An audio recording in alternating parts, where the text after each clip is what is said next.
Jo, plas pak të fabulën e dytë në ekran tani, se do shohim nga video. Tani do janë shumë interesante, për të kuptuar pak personazhin që na drejton. Që u dhe Shqipërinë prej 12 vjetësh. Dhe që është vetëm fillimi. Të një parë gjë akoma. Unë e di që e ka pasur historikisht, e ka pasur që para se të hynte në politikë. Këtë zakon, këtë fiksim, është dhe duhet ja njohë si merit në fakt, sepse është mjeshtër për të asociuar çdo individi që njeh, jo gjithë popullit, po çdo individi që njeh, që është individ publik, për të asociuar fytyrës së atij individi një kafshë, fytyrën e një kafshë. Siç bën shumë me Berisha një kafshë në Bufi, sepse Bufi është një nga shpendët më të bukur në fakt të antikitetit. Po çon si ka, i ka vënë Bufi sepse fatikisht duam ne, unë ja thash doktorit, i ngjam pak të hunda nga që ka njerëz që kanë hundë pak po. Edhe vetullat shumë. Ka një element. Mund të ishte shqiponj, po ai s'mund të Shqiponja e pra? Berisha mund të ishte shqiponj, po ai s'mund të vë shqiponj se shqiponja është ka tjetër kundërtarie pra, është e kundërta. Ndërsa Bufi i shkret, i cili është një simbol i mençurisë në fakt, po që Rama më së duket nuk e di, ja ka vënë Berishës. Çon si ka i ngjan doktorit. Dakor? Tani shikoni, nuk janë tamam nga këto që do shikoni tani, nuk janë tamam, nuk e kupton se çka kafshësh janë përveç zhabës, bretkosës, më duket. Të tjerat janë pak si insekte duken, por në fakt janë kafshë ato. Po. Hardhuca kështu gjë. Hardhuca gjëra po. Milingona, Tislopa, Gjinkalla. Plaset të parën le di dhe ta komentojmë. Plaset të parën pak. Unë do ta gjej edhe këtë herë ditë, në këtë herë shift marrë, do ta gjej si janë në ditës drejtësisë do të eci. Gazi mi tregoi edhe mua se ishin bashkë për mesazhet, duke qeshur ta shive që bëjnë këta. Edhe thash, kjo nuk është për të qeshur. Ai sigurisht e kishte marrë mesazhin si shantazh, por po qeshte. Po shjesh nuk do ta lëm këtë qeshura. Protesta e nesërme hap siparin e protestave të tjera. Nuk është vetëm një protestë, do jetë një seri protestash. Gjithë mund të thonë që rrëzohet Edi Rama me protesta. Jo, Edi Rama rrëzohet me votë. Ama kur dalin dhe ne pritshmëria jonë është 80.000, 100.000 minimalisht që dalin, po mund t'jenë edhe më shumë. E keni dëgjuar Edi Ramën që thotë do futemi në Europë? Është thjesht mashtres. Një artikulli sapo publikuar në Washington Examiner nga Tiana Lodosher ka nxjerrë në pah për të gjithë botën përdorimin e parave publike për të paguar lobistë në SBA me qëllim sulmin ndaj Sali Berishës dhe opozitës shqiptare. Unë nuk mendoj që bëhet opozit me gallat. Unë i Katilin e kam njohur që në 2013. E ke njohur? Që në 2013. Unë nuk e di se kush e njeh këtë Katilin as si e ka, po do ndjej me gjithë respektin dhe vlerësimin që kam për artin. Historia politike e opozitës ka pas momente të tilla të cilat do të thonë kanë shkatruar opozitarizmin në Shqipëri për fatin e keq. Me zotin Berisha në kryet PD-s, Partia Demokratike nuk vjen dot në pushtet. Tani, nuk mund të themi dot që se e ka qelluar tani. Mund ta kesh i nat Ramën, mund ta kesh qef nuk ka rëndësi. Këtë e ka qelluar në kuptimin që i ka gjetë fiks, po ta vësh rreth fytyrat. Tani ky gjithsesi është bullizim, ë? Po. Shumë njerëz mund të jetë bullizim. Mua për shkak po të ma bëni të më nxirrni këtë do pëlqente shumë, po varet se cili ka këndvështrimin e vet, e kupton? Për mua është super reklam. Ka rëndësi se ça kafshë të vëj. Po ai këtë ka pas zakon që nuk ka qenë i rimës, që s'ka pas lidhje politikën fare.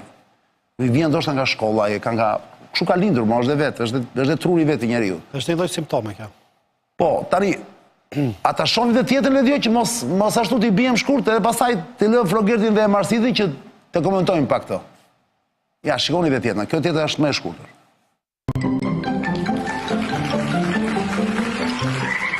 O buf, i thua të them Shqipëria bëhet, o si bëhet? Me zhurmë dhe premtime lapaj. Revolucioni ka ardhur, 7 paras 313. O basha, lior bur, se sa kemi ngën edhe ty. Unë të fle, tani që fitoria po mbuzqesh, s'ka me gjumë. Por zot këtë fitore për ty tradhtar, fitoria do t'i buzqesh vetëm lapaj. Po më dëgjoj mua. Lapaj në gënjen me India, bashkë me ty, i Adriatik, bëu e Euroatlantik. Iko Basha meru me Ramën në Qëvinjen. Berisha është burë që e mban llafin. Bravo, Lapaj, ti bëhesh. Tani rolin e ke ti. Doris pagat, do urt çmimet, do i bësh Shqipërinë lule o lule. Shkëlqyeshëm dhe kur të dëpjesin se si ti risësh pagat, do të thuash do ja marri majdutve. E di atë. Nëse dikush thot që ti punon për mua, do të thuash jam i ri, jam i popullit, jo i politikës. Ashtu jam. Ti je një talent natyral djalosh, gënjen dhe i beson edhe vet ato. Bravo. Shqipëria bëhet o tesh. Atë e shojnë më vonë, por tani përgatitu se po vjen ora e shfaqjes. Po në fakt kjo nuk ishte lidhje me... s'kishte lidhje shumë me kafshët kjo. Kjo kishte nxjerrë, kishte vënë bashkë Lapajn, Berishën edhe Lulbashën. Lapaj, ushtari doktorit. Ky ishte mesazhi. Po. Tani, më shumë të ajo e para, Gupi. Shiko, është një... Ne du të na nxjerrë tani ndërkohë të kemi në sfond. Në filozofinë e antikitetit grek-çani, po gjithashtu e cila është marrë si koncept dhe është futur dhe në shkencat të cilat studiojnë psikologjinë e njerëzit. Se s'është më live në YouTube, Eno, shive qik? Mbaroj live në YouTube, nuk kuptohet se. Ekziston një lloj rregullimi i cili quhet DPI-a. I cili quhet therantropi, dhe kjo bën pjesë tek njerëzit të cilët asociojnë veten me kafshën dhe mundohen të asociojnë çdo me kafshën. Tani nga vjen kjo dhe pse rrjedh? E para një rrjedh sepse siç dihet Aristoteli na ka thënë që njeriu është diçka më shumë se kafsha dhe diçka më pak se Zoti.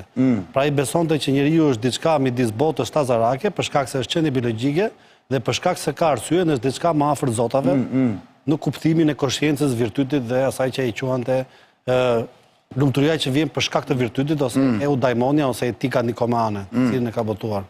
Mirë po në antikitet kanë qenë dhe një rrymë tjetër e filozofëve, të cilët ishin naturalistë, të cilët kishin të vështirë të vendosnin kufirin midis njeriut dhe kafshës. Më vonë, ky lloj rregullimi, pra theranthropia, e cila është marrë nga filozofë bashkëkohor, tregon një natyrë dehumanizuese për njerëz të cilët mendojnë që gjithçka dhe bota është thjesht tazarake, pra nuk është se ka një arsye që prevalon, nuk është se ka një moral ose një etik, por është në varësi të species, dhe po të vesh re të gjitha speciet që aty ka përdorur Rama, të cilat janë ose insekte, ose kafshë jetojnë në moçal, janë që të gjitha në zgjidhjen ushqimore ato që janë më të dobtat. Në këtë kuptim, ai mundohet të identifikojë sepse është edhe dehumanist.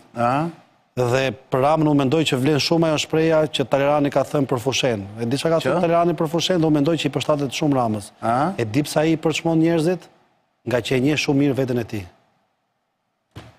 Je i paparë, pastit. Bëre shumë mirë që e hodhe këtë dritë. Gjithsesi është bullizim apo jo, ky që i bën. Shumë bullizim dhe nuk është gjuaj që i duhet një kryeministri. Shikoj, një kryeministri. Po për mua mirë ja u bën këtyre në fakt të gjithë se këta nuk kanë këllë. Jam dakord, dy ai vazhdon rrim pushtet dhe pritet të ri akoma, ja u bën shumë mirë mendimin tim. Një njeri i cili premton Shqipërinë europiane në 2030 dhe pasaportën europiane, dhe pastaj ka një vizion ku e sheh Shqipërinë si një kënet ose si një pyll i madh që përbëhet nga kafsh, mendoj që ka një koherencë të madhe. Opozita një Shqipëri. Edhe opozita Shqipëri është, e pjesë e Shqipërisë. Opozita më bu. Opozita 10 veta, jo Shqipërinë. Përse ata janë përfaqësues të një elektorati. Ai mund ta mendojë atë që thua ti, po nuk bën gabimin politik që ka thënë. Ta që ka pasur identitetin personale që asocionte. Patjetër më po. Unë po them që ai mund të mendojë shumë çka dhe unë mund të bie dakord me ty. Problemi është që politikisht nuk është aq i trashë ta thot ashtu se do merr. Tani, Bufi Knetës është një plaçkitës folesh, i cili konsiderohet një rrezik edhe për shpendët shtëpiak. Kush e thot to? Na thoj punë. Ta them në fund.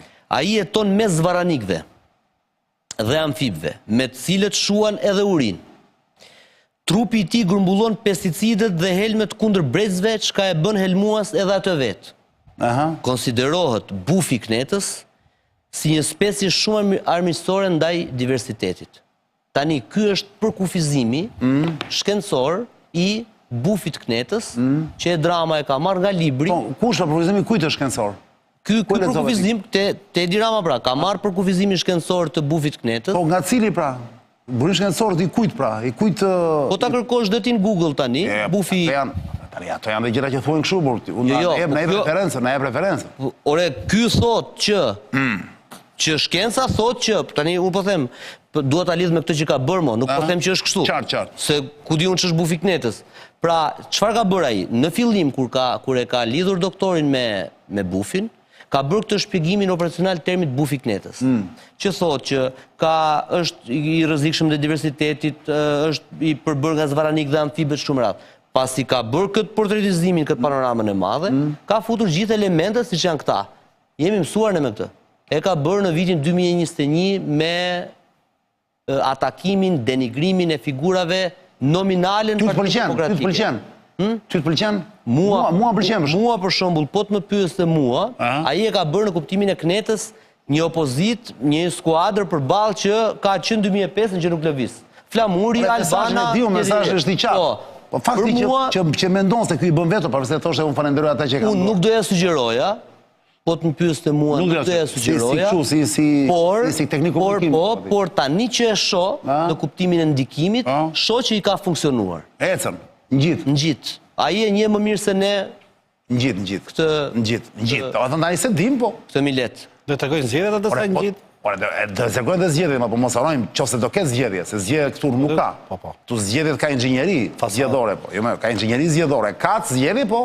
Kosovë ka zgjedhje, këtu s'ka zgjedhje. Në Kosovë ka zgjedhje. Po pra. Gjithsesi, Albana Vokshin e ka qarë. Po jo vetëm Albana, më të gjitha. Fatikisht, ka gjet nga një gjë, një detaj të çdo që lidhe po. Sytë e Albanës janë të jashtëzakonshëm. Kurse tek ajo pjesa pasaj me filmin animuar, në cilën ridikulizon si opsionet e reja, si opsionet e vjeta, pa domethënë ai merret me gjithë atë që cilësohet si vazhdimësia e opozitës, sepse ishte Berisha i pari, lider opozite, më pas ishte Basha, tashmë ajo që pretendohet që do jetë shpresa e re që është Tik Lapaj, që është një populist i djathtë, ai mundoi të paraqesin në të njëjtën varg, ku janë në Kënet, po ta vesh re pjesa ku ata notojnë me atë varkën, është Këneta, dhe ai mundoi të tregoj pra që pak a shumë është si thua janë amballazhe të reja që kanë të Aty është në fushat pastaj. Është në fushat po. Një gjë është e sigurt që me përjashtim Putinit, Trumpit, atij të Indis dhe atij të Kinës, vëlla, unë jam i bindur që gjithë udhëheqësit e tjerë të botës janë xheloz me Edi Ramën, sepse e thonë me vete gjuna si s'kemë ne këtë lloj dimensioni tjetër, jo dimensioni tjetër që përveç se kryeminist ose president të kishin vetë dimension tjetër që kishim kaq shumë fantazi e kështu. Xhelozojnë edhe për diçka tjetër. Askush nuk e ka fatin që ka Edi Rama me opozitën që ka përballë. A thua? Sigurisht.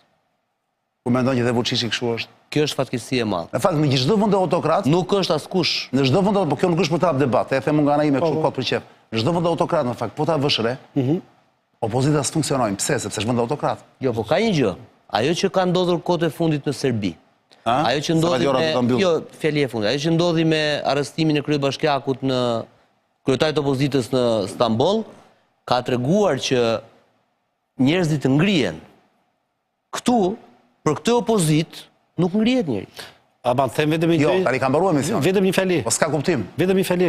Ama di pse në fund pastaj ngushëllohen e qetësohen kur e kuptojnë që do donin ti që sa i po pse s'janë natyra atohen, që të paktën se kanë bërë popullit vetë atë që na bën këtu neve për ditë. Kjo i qetëson. Ne bashkë takohemi nesër, deri nesër në fakt, nesër në orën 10. Qa kele t'jo? Do i ikim njerëzit në Kosovë, apo? Po. Deri nesër në 10, ju e dini që duhet të bëni, nuk keni nevojë të prisni pasaportën europiana që s'keni për ta marrë në fakt. Paktën jo deri në 2030, jam i bindur. Ikni në Kosovë, s'keni nevojë për atë pasaportë dhe do jeni okay.